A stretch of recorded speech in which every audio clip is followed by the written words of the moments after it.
Hello दोस्तों, welcome to my YouTube channel Kartik exam home.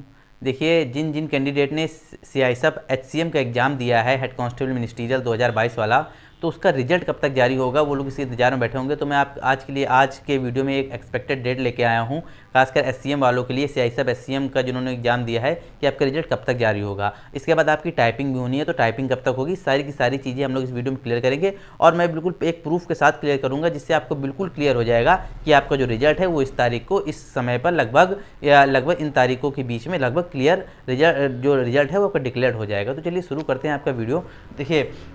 देखिए जो आपका सीआईएसएफ एचसीएम का जो रिजल्ट है, उसके पहले आप समझ लीजिए कि किस प्रकार से सीआईएसएफ अपना काम कर रहा है। तो देखिए, अभी सीआईएसएफ ने रिजल्ट जारी किया था, सीआईएसएफ एचसीएम 2019 वाला। यही सीआईएसएफ की सबसे बड़ी एक मतलब कमी थी कि इसी की भर्ती को, प्रक्रिया को पूरी नहीं करा पा रहा था। इसी वजह से सारी भर्तियां अटकी थी, चाहे वो एचसीएम की हो, चाहे वो ट्रेडमैन की हो, चाहे फायरमैन की हो, इसी एग्ज़ाम की वजह से। तो अभी सीआईएसएफ ने लगभग इसका सारी चीज़ें क्लियर कर ली है। इसका एग्ज़ाम इन्होंने तीन दिन के अंदर कराया। एक 23 जुलाई को एग्ज़ाम कराया, 30 जुलाई कराया, 6 अगस्त को कराया। उसका रिजल्ट इन्होंने दे दिया 20 अक्टूबर को। लगभग इस रिजल्ट को देने में इनको 74 दिन का समय लगा। इस रिजल्ट को इनको देने में 74 दिन का समय लगा। इसके बाद क्या कहते हैं, इसके बाद इन्होंने सीआईएसएफ फायरमैन का एग्जाम कराया, 2022 वाला फायरमैन का एग्जाम कराया इन लोगों ने। इस एग्जाम में क्या हुआ, एग्जाम में 26 सितंबर को एग्जाम कराया गया और रिजल्ट जो है आपका 3 नवंबर को दिया गया। तो इस एग्जाम का रिजल्ट देने में इनको 37 दिन का समय लगा। लगभग इस एचसीएम वाली भर्ती से फायरमैन वाली भर्ती में रिजल्ट देने में आधे दिन का समय लगा है। ठीक, इसमें 74 दिन लगे थे और इसमें 37 दिन लगे हैं। आप क्या कहते हैं, अब बात कर लेते हैं एचसीएम, सीआईएसएफ एचसीएम के रिजल्ट के बारे में। देखिए, अभी क्या कहते हैं, हाल ही में अभी आपका एग्जाम कराया गया, 30 और 31 अक्टूबर को आपका एग्जाम कंडक्ट कराया गया। उसी प्रक्रिया के आधार पर ही अभी उस प्रक्रिया से पहले एक इन्होंने और चीज़ जारी कर दी, एक चीज़ और इसके रिजल्ट एग्जाम कराने के बाद तुरंत जारी कर दी थी। अब एडमिट कार्ड जारी कर दिया था सीआईएसएफ फायरमैन के डीवी का, डॉक्यूमेंट वेरिफिकेशन का एडमिट कार्ड जारी कर दिया था। तो सीआईएसएफ फायरमैन के डीवी का जो एडमिट कार्ड जारी किया, तो इन्होंने साफ साफ बोला कि आपको जो 25 नवंबर तक है वो आपका डीवी चलेगा। 14 तारीख से, 14 नवंबर से डीवी शुरू हो गया था, इसी 14 नवंबर से, ठीक है, डॉक्यूमेंट वेरिफिकेशन फायरमैन वालों, और 25 नवंबर तक चलेगा। तो 25 नवंबर तक तो सीधे कहने की बात है कि आपको जो रिजल्ट है वो नहीं आने वाला है। अब रिजल्ट आपका कब तक आएगा, देखिए 31 तारीख को एग्जाम हुआ है, तो हम आपको बिल्कुल क्लियरिटी से ये तरीके से मैं बोल सकता हूं कि आपको जो एग्जाम है, इन दोनों एग्जाम के आधार पर, रिजल्ट के आधार पर, इन दोनों एग्जाम के रिजल्ट के आधार पर ये बोला जा सकता है कि जो आपका जो रिजल्ट है वो आपका लगभग 40 से 45 दिन का समय लेगा जारी होने में, क्योंकि सीआईएसएफ अपना काम बहुत तेजी से कर रहा है। इसके बाद वो तुरंत अपनी टाइपिंग की प्रक्रिया शुरू कर देगा। ठीक है, तो अभी अगर आपका ये 30 और 31 तारीख को आपको एग्जाम कराया गया, अगर मैं आपको अक्टूबर को आपका एग्जाम कराया गया 30 और 31 अक्टूबर को, तो लगभग 40 से 45 दिन अगर हम जोड़ते हैं तो वही आपका 10 दिसंबर या 15 दिसंबर से 15 दिसंबर के बीच में आपका जो रिजल्ट है वो डिक्लेयर होने की पूरी संभावना है 40-45 दिन के अंदर में। और 25 तारीख के बाद सीआईएसएफ खाली हो जाएगा, अपना डीवी करा लेगा फायरमैन वालों का, तो हो सकता है कि इसका रिजल्ट जो है वो 10 तारीख से भी पहले दे दे। ठीक है, दिसंबर लिखा हुआ है, सी बना हुआ है, ई लग रहा है देखने में, दिसंबर लिखा हुआ है। अब देखिए, तो इसका हो सकता है इसका एग्जाम, ये जो रिजल्ट है वो 10 तारीख से भी पहले दे दे।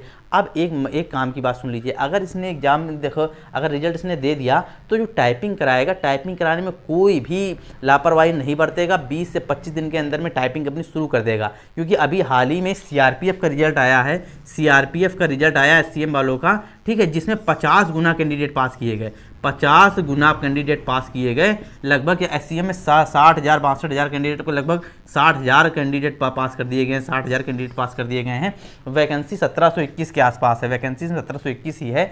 तो अभी क्या कहने का मतलब ये है कि अब उनकी टाइपिंग ही एक तरीके से नहीं तैयार है। जो कैंडिडेट जो कहते हैं, जो जिनका रिजल्ट में उनका नाम तो आ गया, अब वो टाइपिंग सीखना शुरू कर रहे हैं। अभी 20 दिन बाद से वो अपनी टाइपिंग की प्रक्रिया शुरू कर देगा, तो जाहिर सी बात है वो टाइपिंग में फेल हो जाएंगे। तो सीआरपीएफ वाले भी सुन ले, देखिए आपकी टाइपिंग में अगर आपकी नहीं है, अगर तैयार है तो उसको तैयार करिए। अगर आप बिल्कुल शुरुआत बिगिनर है तो आप पास नहीं हो पाएंगे, ये भी बिल्कुल क्लियर बात है। ठीक है ना, अब इस चीज़ को समझ लीजिए कि जो अभी सीआरपीएफ, थोड़ा सा मैं सीआरपीएफ के बारे में बोल दे रहा हूँ। देखिए, सीआरपीएफ की 1721 पोस्टें हैं और इसमें डीएमई के लिए, मतलब मेडिकल के लिए, डीएमई जिसको बोलते हैं, मेडिकल जिसको बोलते हैं डीएमई के लिए जो है आपका वो 1721 कैंडिडेट ही सेलेक्ट होंगे। तो समझ लीजिए आपकी जो टाइपिंग की प्रक्रिया है वो कितनी तेज रहेगी और कितनी कठिन रहेगी।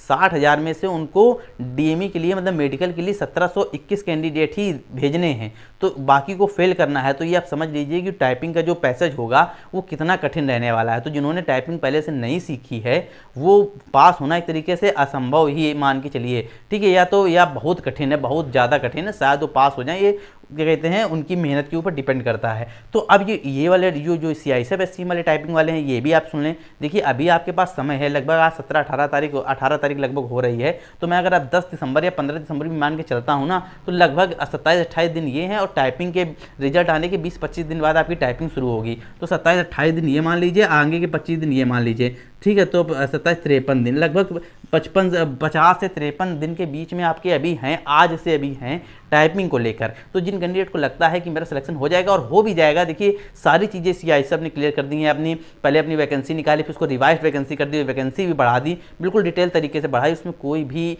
मतलब दिक्कत नहीं हुई, कोई भी परेशानी नहीं हुई, बहुत जल्दी प्रक्रिया इसने पूरी की। तो जैसे ही अपना रिजल्ट जारी करेगा वैसे ही अपनी टाइपिंग की 10-12 दिन में डेट दे देगा और 20 से 25 दिन के अंदर में अपनी टाइपिंग की प्रक्रिया शुरू करा देगा। तो अभी भी आप लोग सुधर जाइए। और एक बात बता दूं कि जिन जिन कैंडिडेट ने एग्जाम दिया है अच्छी खासी आपका पास अभी चांस है, क्योंकि बहुत ज़्यादा कैंडिडेट पास किया जाएगा। इसमें जब CRPF में 50 गुना कैंडिडेट पास किया गया है तो इसमें भी 50 गुना से ज़्यादा ही कैंडिडेट पास किया जाएगा, ये आप मान के चलिए।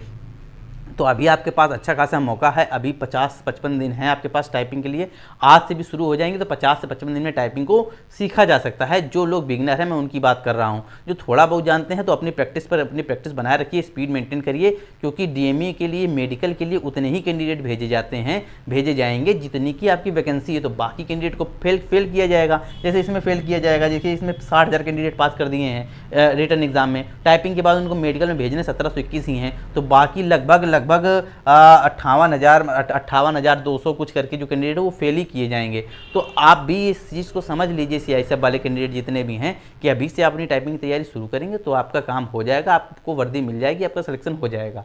नहीं करेंगे तो आगे अभी आप कुछ लोग हो लेंगे, रिटर्न एग्जाम को पास करके टाइपिंग में फेल हो जाएंगे।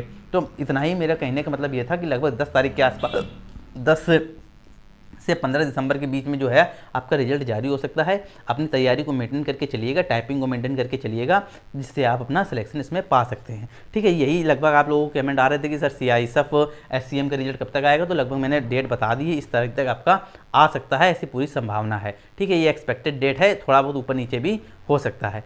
आज की वीडियो में इतना ही था, आपको समझ में आ जरूर गया होगा वीडियो, और आपको ये भी समझ में आ गया होगा कि हम अपनी टाइपिंग नहीं करेंगे तो टाइपिंग प्रक्रिया में फेल हो जाएंगे। मुझे रिटर्न एग्जाम में, हम लोगों को रिटर्न एग्जाम, जो लोग पास हो जाएंगे रिटर्न एग्जाम में, टाइपिंग में फेल हो गए तो उनको रिटर्न एग्जाम में पास होने का कोई भी फ़ायदा नहीं मिलेगा। तो अपनी चीज़ें आप समझ गए होंगे, बाकी आप लोग खुद भी समझदार हैं कि आप लोगों को क्या करना है, किस तरीके से अपनी तैयारी की प्रक्रिया को जारी रखना है और अपना सिलेक्शन लेना है, ठीक है। वीडियो समझ में आ गया होगा, वीडियो अच्छा लगा हो तो वीडियो को लाइक कीजिएगा, चैनल को सब्सक्राइब नहीं किया है तो प्लीज़ सब्सक्राइब भी जरूर कर लीजिएगा, ताकि सरकारी नौकरी से जुड़ी जितनी भी इंपॉर्टेंट अपडेट हैं वो समय समय पर आपको मिलती रहें।